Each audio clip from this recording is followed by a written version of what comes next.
Hello students, today we are discuss about chapter number 5 lines and angles. Lines and angles में हम exercise 5.1 solve करेंगे और हमने 9 question solve कर लिए थे। आज हम क्वेश्चन नंबर 10 सोल्व करेंगे। देखिए क्वेश्चन नंबर 10 क्या हमारे पास, indicate which pair of the angle are vertical opposite angle and linear pair angle. हमें क्वेश्चन नंबर 10 में एक डायग्राम मेंशन किया गया है। ये डायग्राम मेंशन किया गया हमें, ये एंगल हमारे पास 1 है, ये एंगल 2, ये एंगल 3, ये एंगल 4 एंड ये एंगल 5। ये हमारे पास डायग्राम मेंशन किया गया है हमें क्वेश्चन नंबर 10 में, और बोला गया है कि इंडिकेट करने। सबसे पहले इसका फर्स्ट पार्ट में बोला गया कि vertically opposite angle, vertically opposite angle, कि हमें जो भी वर्टिकली अपोजिट एंगल को इंडिकेट करना है वो बताना है। सो देखिए वर्टिकली अपोजिट एंगल सबसे पहले बनते कब है, ये देखिए जब टू लाइन एक दूसरे को इंटरसेक्ट करती है। जब टू लाइन एक दूसरे को इंटरसेक्ट करती है तब ये वर्टेक्स, ये वाला वर्टेक्स और ये वाला वर्टेक्स, जो ये एंगल बनाएंगे ना, ये दोनों एंगल क्या होंगे, वर्टिकली अपोजिट एंगल होंगे और दोनों की वैल्यू क्या होगी, सेम। इसी तरह ये वाला एंगल और ये वाला एंगल, दोनों की वैल्यू क्या होगी, सेम होगी, और ये भी क्या होंगे, vertically opposite angle. When two lines are intersect with each other, they form vertically opposite angle. चलिए ये होता है हमारे पास vertically opposite angle. So देखिए यहाँ पर टू लाइन कौन सी इंटरसेक्ट करिए, एक ये एंड एक ये। So vertically opposite angle कौन से हो जाएंगे, 1 and 4। Angle 1 is equal to angle 4। ये vertically opposite angle को रिप्रेजेंट करेंगे क्योंकि ये लाइन एंड ये लाइन एक दूसरे को इंटरसेक्ट कर रही है। करिए ये था हमारे पास फर्स्ट पार्ट। सेकेंड पार्ट में बोला गया लीनियर पेयर, लीनियर पेयर। अब देखिए लीनियर पेयर एंगल कौन से होते हैं, लीनियर पेयर एंगल हमारे पास जो एडजेसेंट एंगल होते हैं ना, वही लीनियर पेयर एंगल होते हैं।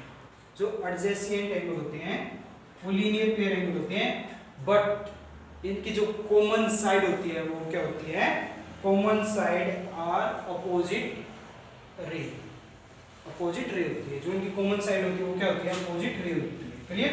जैसे ये एंगल है 1 एंड एंगल 2, ये दोनों क्या है, लीनियर पेयर एंगल है। क्लियर? दोनों क्या है, ये लीनियर पेयर एंगल है, बट इनकी जो कॉमन साइड है वो क्या है, अपोजिट रे पे है। ये इस तरफ, ये इस तरफ। क्लियर? तो देखिए इसमें हमारे पास लीनियर पेयर एंगल कौन से बनेंगे, अब ये हमारे पास रे, अपोजिट रे, ये कॉमन होगी तो angle 4 and 5। Angle 4 is equal to angle 4 and 5, ये दोनों हमारे पास क्या होंगे, linear pair.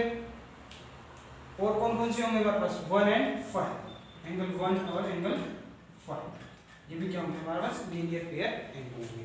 Clear? Angle 4 angle 5 and angle 1 angle 5, angle 4 angle 5।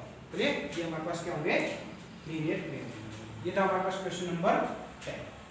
Question number 11, question number 11 देखिए। क्वेश्चन नंबर 11 में भी हमें एक डायग्राम मेंशन किया गया है। क्वेश्चन नंबर 11 है कि in the following figure the angle 1 adjacent to angle 2 give reason. कि हमारे पास क्या एंगल 1 एंगल 2 के एडजेसेंट है, यस या नो, गिव रीजन।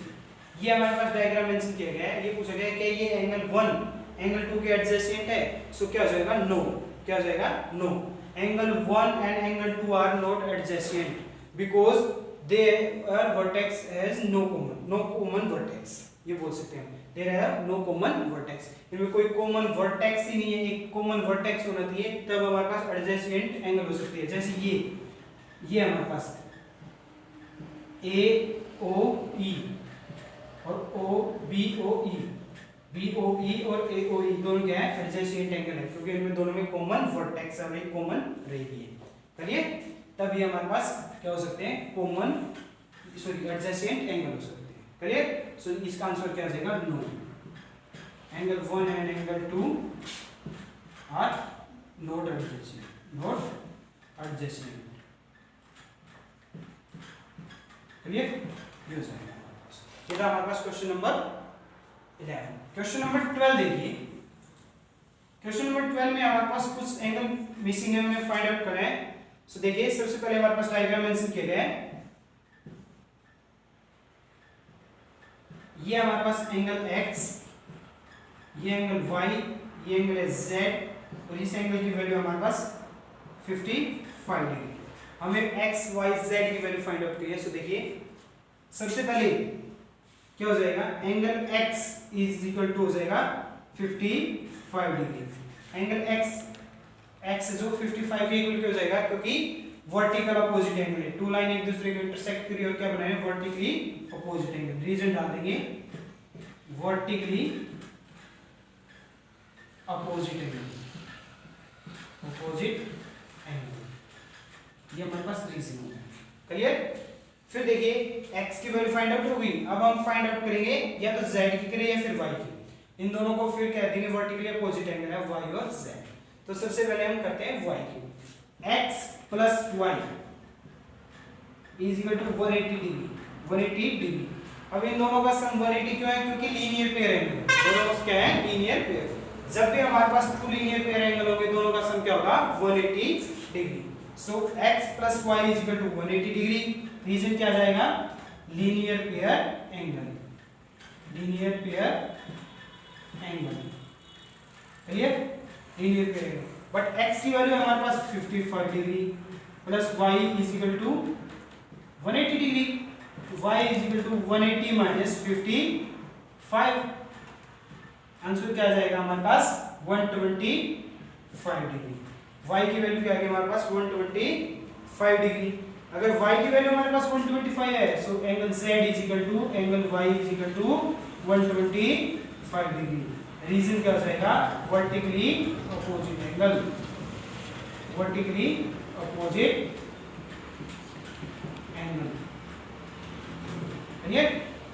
इसी तरह हमारे पास z की वैल्यू रिपीट अगेन। देखिए x क्या हो जाएगा हमारे पास 55 डिग्री क्योंकि वर्टिकली अपोजिट एंगल। फिर क्या किया, x plus y is equal to 180 degree because linear pair angle, because linear pair. हमें पता है जब भी हमारे पास लीनियर पेयर एंगल होगा उनका सम कितना होगा, 180 डिग्री होगा। सो linear pair 180 but x is 55, y की वैल्यू क्या आएगी 125 और हमारे पास z की वैल्यू क्या आ जाएगी 125 because y and z are also vertically opposite angle. Clear. ये था हमारे पास 12 का फर्स्ट पार्ट। सेकंड पार्ट देखिए 12 का। सेकंड पार्ट में हमारे पास डायग्राम मेंशन किए गए हैं।